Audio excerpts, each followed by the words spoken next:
Vaitha's cafe மே 4 முதல் பாண்டி பஜாரில் புதிய உயர்தர சைவ உணவகம் உதயம். விதவிதமான இட்லி, முறுமுறு தோசைகள், அசத்தலான ஸ்நாக்ஸ் சாப்பிட சூப்பர் இடம் வைத்தாஸ் கஃபே. வைத்தாஸ் கஃபே பாண்டி பஜார் கார் பார்க்கிங் எதிரில். சம்மர் வந்தாச்சு. What's your plan for this holiday? எங்க கிட்ட விட்டுருங்க, நாங்க பாத்துக்கிறோம். GT Holidays. GT Holidays, South India's #1 travel brand. படத்துக்கு காரணம் அஜித்தோட நடிப்பா, ஆதிக்கோட இயக்கமா, இல்ல இளையராஜா அவர்களோட பாடல்களா அப்படின்ற ஒரு விவாதம் ஒன்று வந்திருக்கு. விவாதம் இல்லை, இது பிடிவாதம். அஜித் தான் காரணம். பாடல் 3 பாட்டு போட்டது தப்பு. அஜித்துடைய நல்ல குணத்துக்கு அவரை ஃபாலோ பண்ற ரசிகர்கள் உயிரே வச்சிருக்காங்க. விஜய்க்கு இவ்வளவு பெரிய கூட்டம் கூடுது, ஆனா காட்டுறாரு. அவர் வாண்டடா பிறந்தநாள் கொண்டாடினாரு, விஜய் மக்கள் மன்றம் ஆரம்பிச்சாரு, இப்போ கட்சி ஆரம்பிச்சு ஆதவ அர்ஜுனா கோடி கோடியா செலவு பண்றாரு. எல்லா கட்சியிலும் மக்களை காப்பாற்றுதான். இப்போ கூடுதலா இந்த கட்சி என்ன பண்ண போகுதுன்னு சிலர் கேட்கறாங்க. ஆனா எல்லாமே சினிமா தனமா இருக்கு. இப்போ இவ்வளவு பெரிய கூட்டத்தை கூட்டினாரு கோயம்புத்தூர்ல, நல்ல கூட்டம், இளைஞர்கள் கூட்டம். என்ன பேசினாரு? 3 நிமிஷம் பேசுறதுக்காக இவ்வளவு பேர் வர வச்சு. எனக்கு அரசியல் வேண்டாம், பாராட்டு விழா வேண்டாம், எந்த கூட்டத்துக்கும் எனக்கு கூப்பிடாது. அது ஒரு பாலிசி, அது ஒரு கொள்கையை வச்சுட்டார். அவர் மேல குறை சொல்ல முடியாது, அது அவர் கொள்கை. ஆனா என் வேண்டுகோள், அவர் ரசிகர்களை பார்க்கணும். ஒரு எம்ஜிஆரை தொடர அளவுக்கு வேணும்னா அஜித்துக்கு அந்த தகுதி. நடிகர் விஜய் பார்க்க வந்தார், அரசியல் தலைவர் விஜயை பேச்சை கேட்க வரல. கேட்டு இருந்தா அவர் ஒரு குரல் கொடுத்தா அமருங்கெல்லாம் உட்காந்துருக்காரு. ஒயர் போகுதுன்னு வயிறேறியே கத்துறாரு. எவனும் கேட்கல. காரணம், முக்கிய நிலுவை உடனுக்குடன் குறிஞ்சி வேலையாக தெரிஞ்சுக்கல. ஆதன் செயலியை டவுன்லோட் பண்ணுங்க, டிஸ்கிரிப்ஷன் லிங்க் இருக்கு. ஆதன் சினிமா நேரில் அனைவருக்கும் ஒரு பெரிய வணக்கம் அண்ட் வெல்கம் டு ஷோ. இன்னைக்கு நம்ம கூட கே ராஜன் சார் இணைஞ்சிருக்காங்க. வழக்கம் போல நிறைய சினிமா சார்ந்த விஷயங்கள் பேச போறோம். வணக்கம் சார். வணக்கம். தமிழுக்கும் அமிழ்தென்ற பெயர். அந்த தமிழ் என்ப தமிழ் எங்கள் உயிருக்கு நேர். பாரதிதாசனார். சிறப்பு சார். சினிமாவில் நிறைய விஷயங்கள் நடந்திருக்கு.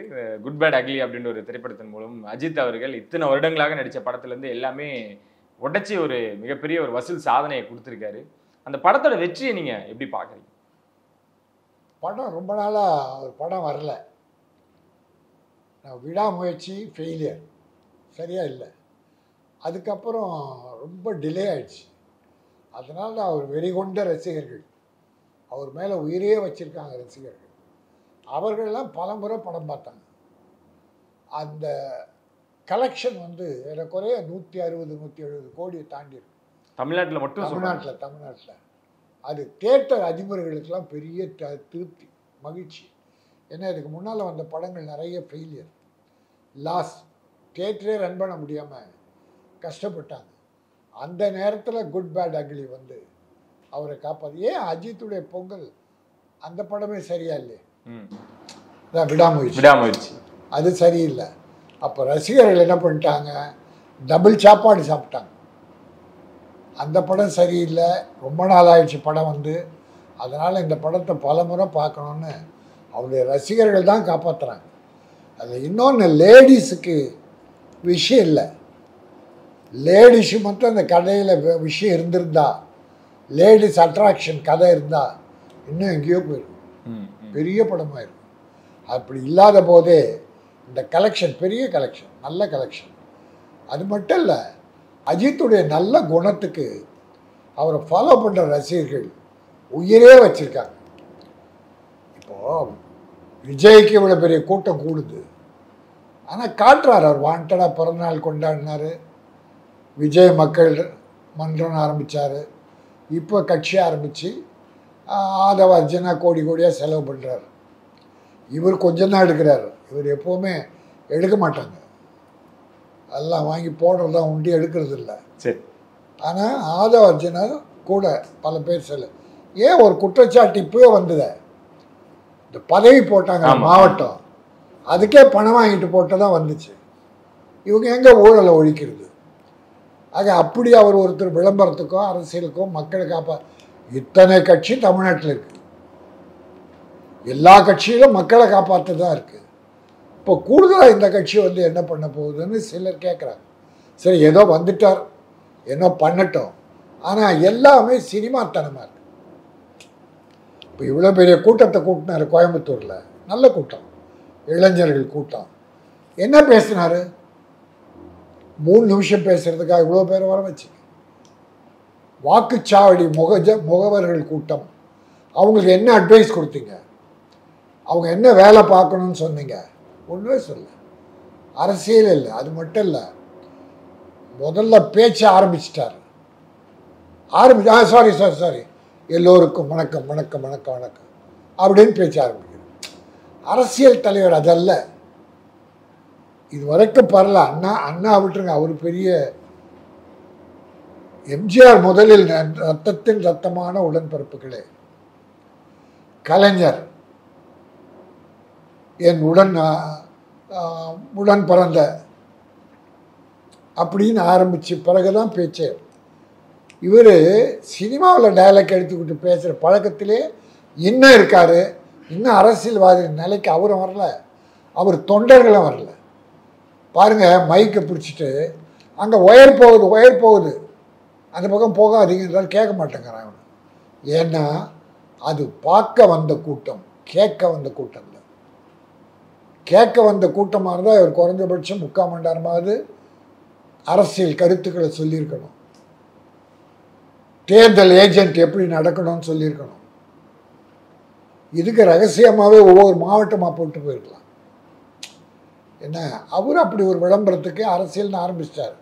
இவர் அரசியல்லாம் வேணாம், மக்கள் நல்லா இருக்கட்டும், என் படத்தை பார்த்து மக்கள் மகிழட்டும், எனக்கு குடும்பம் இருக்குது, மக்கள் இருக்காங்க, மக்களுக்கு நான் சினிமாவில் நடிக்கிறேன், குடும்பத்துக்கு குடும்ப தலைவனாக இருக்கிறேன், பொறுப்பாக. பிறகு கார் ஓட்ட பண்ணியா அது என்னமோ அவர் ரிலாக்ஸ் அதுலேயும் கலந்துக்கிறாரு. அவருக்கு சரியான நேரத்தில் இந்த பத்மபூஷன் பட்டம் கொடுத்தது மிகப்பெரிய பொருத்தமானது. இதுக்கு மத்திய அரசை நான் பாராட்டுறேன். இந்த படத்தோட வெற்றிக்கு யார் காரணம் அப்படின்ற விவாதமும் நடுவில் நீங்கள் பார்த்துருப்பீங்கன்னு நினைக்கிறேன். படத்துக்கு காரணம் அஜித்தோட நடிப்பா, ஆதிக்கோட இயக்கமா, இல்லை இளையராஜா அவர்களோட பாடல்களா அப்படின்ற ஒரு விவாதம் ஒன்று வந்திருக்கு. அதுக்கு உங்களோட பதில் என்ன? விவாதம் இல்லை, இது பிடிவாதம். அஜித் தான் காரணம். பாடல் 3 பாட்டு போட்டது தப்பு என்னை பொறுத்த வரைக்கும். சரி, ஏன்னா அஜித் என்பது ஒரு பெரிய ஹீரோ. அவருக்கு ஒரு மியூசிக் டைரக்டர் ஃபிக்ஸ் பண்ணிட்டாங்க. அந்த மியூசிக் டைரக்டர் அவர் டியூன் போட்டு பாட்டு பண்ணியிருக்கணும். நீ யாரோ இளையராஜா பண்ண பாட்டை 3 பாட்டை போடுறது தப்பு. ஆனால் அதுக்காக அவர் நஷ்டம் கேட்கக்கூடாது. இவர் ஏற்கனவே யாருக்கும் ரைட்ஸ் கொடுத்துட்டாரு. இது ப்ரொடியூசருடைய படம், மொத்த பணமும் ப்ரொடியூசர் பாட்டு, பணத்தில் எடுத்த பாட்டு.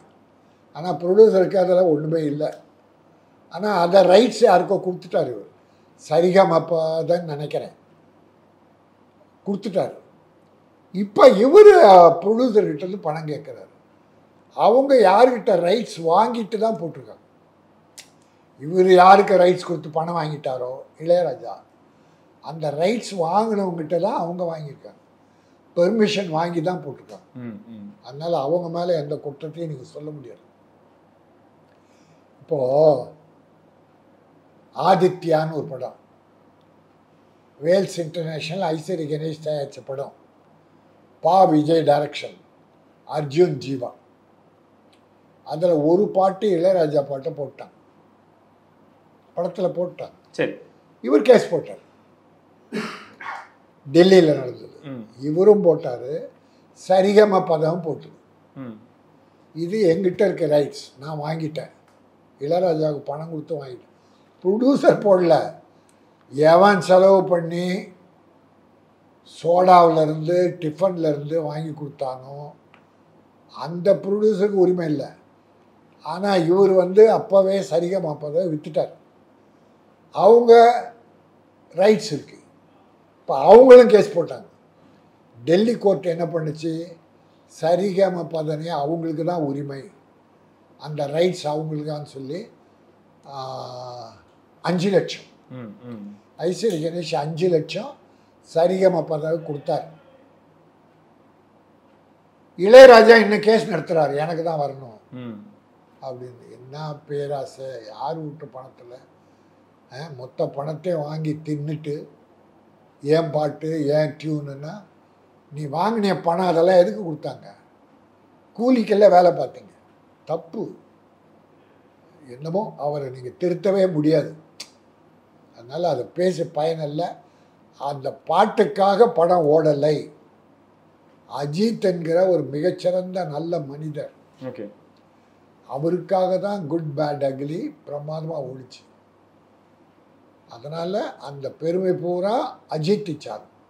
நேற்று இந்த பத்மபூஷன் விருதையும் வந்து இந்த கோட் சுட்டோட போய் டெல்லியில் வாங்கியிருக்காரு. மரியாதை நிமித்தமாக தமிழ்நாட்டிலேருந்து ஒரு சினிமா துறையிலேருந்து ஒரு நடிகர் வாங்கும் பொழுது, இதுக்கு முன்னாடி விஜயகாந்த் அவர்கள், ரஜினிகாந்த் அவர்கள் அப்படின்னு எல்லாருக்குமே வாங்கியிருந்தாலும் கூட அஜித் அவர்களுக்கு எப்படி சார் நீங்கள் அதை பார்க்குறீங்க, இந்த ஒரு மரியாதை? மறுமையாக ரொம்ப மகிழ்ச்சியாக, ரொம்ப தமிழகமே, ஏன்னா தமிழக மக்களின் பேர் ஆதரவை பெற்றவர்.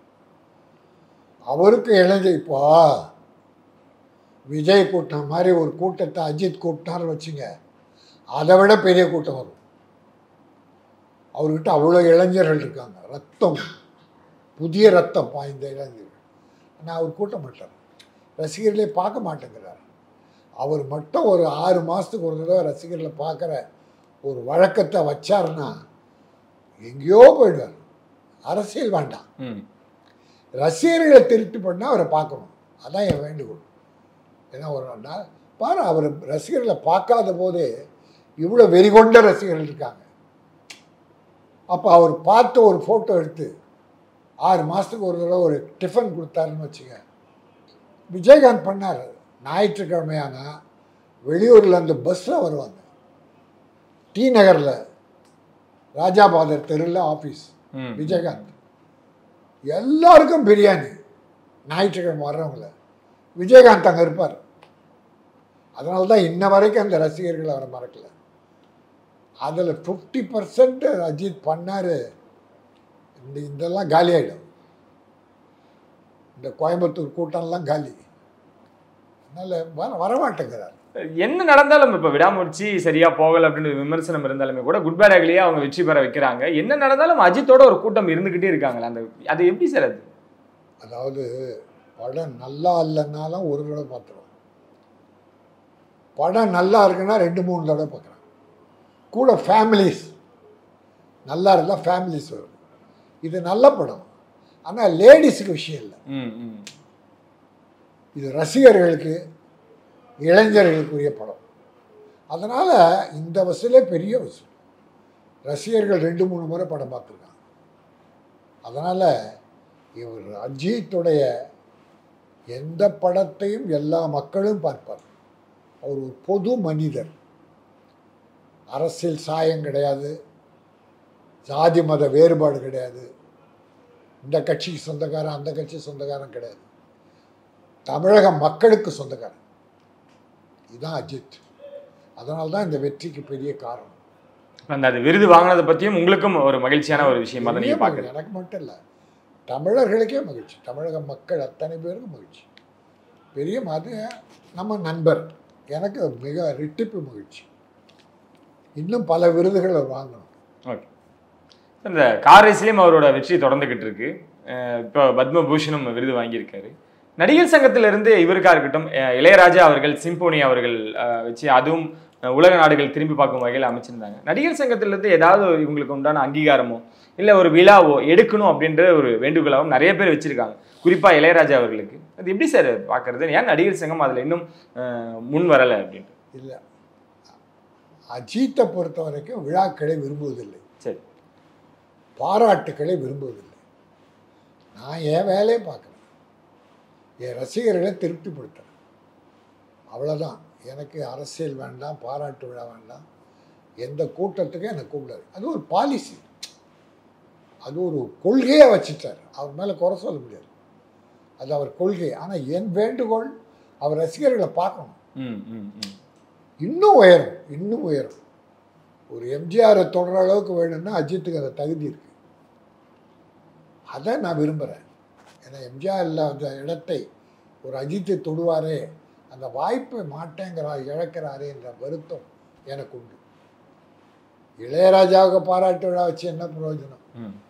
எம்பி கொடுத்தாங்க பாரதிய ஜனதா, என்ன பிரயோஜனம்? எங்கே போனார் மேல் சபைக்கு? ஒரு வார்த்தை. அந்த எம்பி பதவிக்கே ஒரு இழுக்கா போச்சு. பாரதிய ஜனதா ஏமாந்து போச்சு. அவர்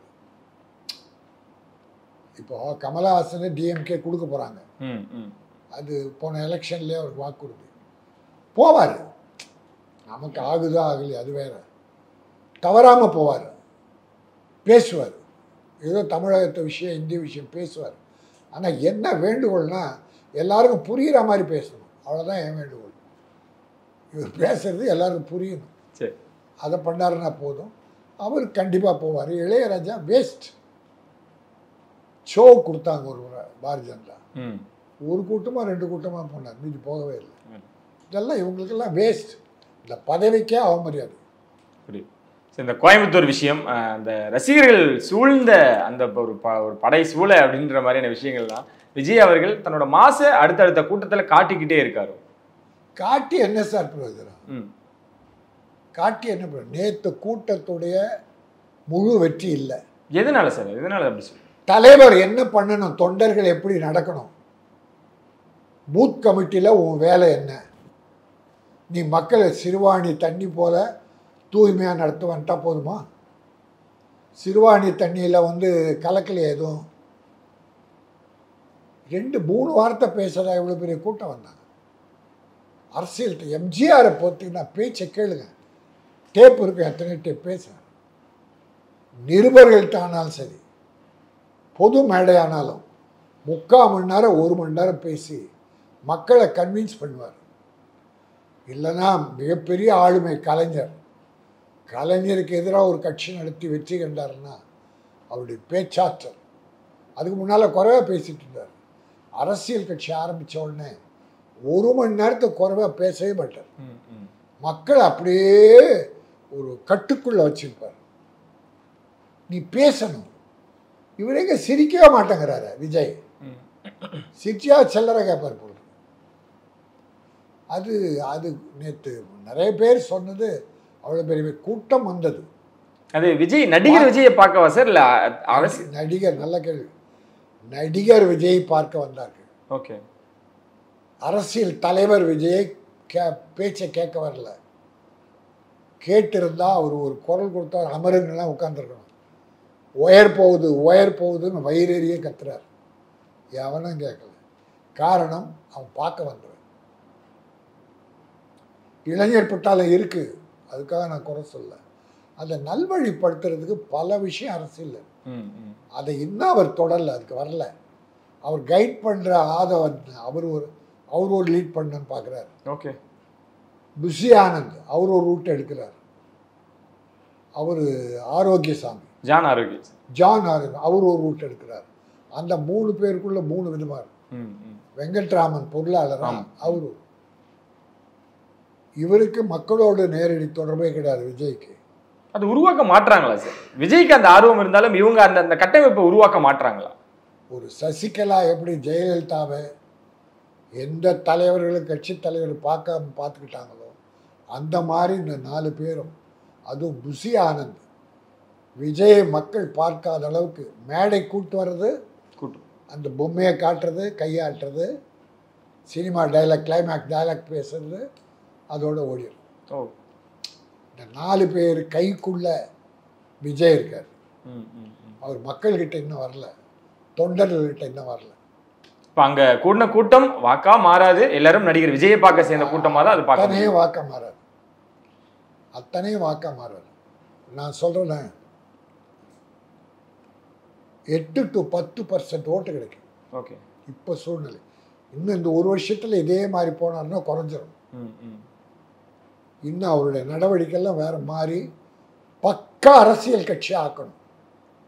தொண்டர்களை அரசியல் பயிற்சி கொடுக்கணும். அப்படி வந்தால் அந்த 10-12% ஓட்டுக்கு போகலாம். பாரதிய ஜனதா ஏதோ அவர் ஆட்டு வைக்குதுன்னு சொல்கிறாங்க, எனக்கு தெரியல. அந்த பாரதிய ஜனதா கையில் கிடச்சிட்டாருன்னா க்ளோஸ்.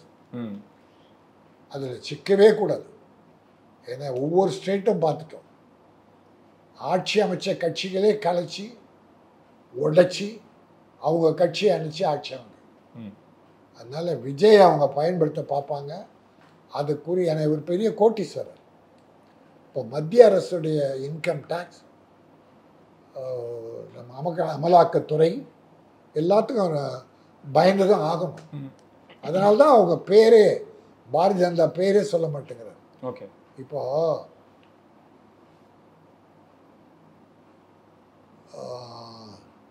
முத்துவேல் கருணாநிதி ஸ்டாலின் பேரை சொல்லிட்டார். மோடி பேரை மோடின்னு குறைச்சி சொல்றார். தாமோதரதாஸ் நரேந்திர மோடி சொல்ல வேண்டியதானே? அங்கே முத்துவேல் கருணாநிதி ஸ்டாலின் சொன்னீங்க, தாமோதரதாஸ் நரேந்திர மோடி சொல்ல வேண்டியதானே? அங்கே மட்டும் சின்னதாக மோடி சவுண்டு குறைஞ்சிச்சு. அப்போ அச்சம், மத்திய அரசு அச்சம் இன்னும் இருக்குது. அந்த ரைடு, நெய்வேலியில் விட்ட ரைடு இன்னும் அந்த அச்சம் இருக்குது.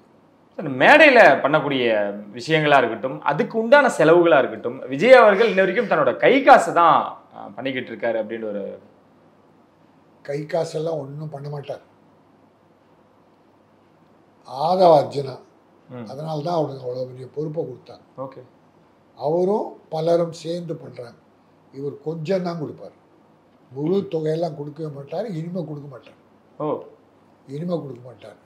ஒரு பெரிய பொறுப்பை எதுக்கு ஆதவ் கொடுத்தாங்கன்னா, அவர் கோடி கோடியாக செலவழிக்கிறார்.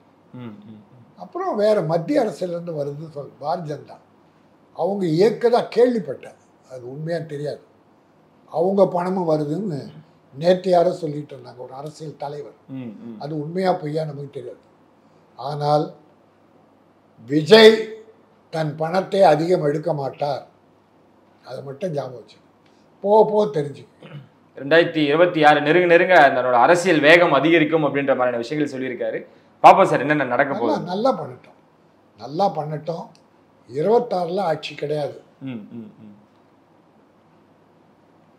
அதுக்கடுத்து 29, 30 அதுக்கு பார்க்கட்டும், ட்ரை பண்ணட்டும், மக்கள் முடிவு பண்ணட்டும். சரி, அதுக்கு ஏற்ற மாதிரி அரசியல் கட்சி கொண்டு போட்டோம், மக்கள் விரும்புகிற அளவுக்கு நடக்கட்டும். நன்றி, வணக்கம். ரொம்ப நன்றி சார். இன்னொரு நிகழ்ச்சியில் உங்களை சந்திக்கும் உங்களிருந்து எடுப்பேன். நன்றி, வணக்கம்.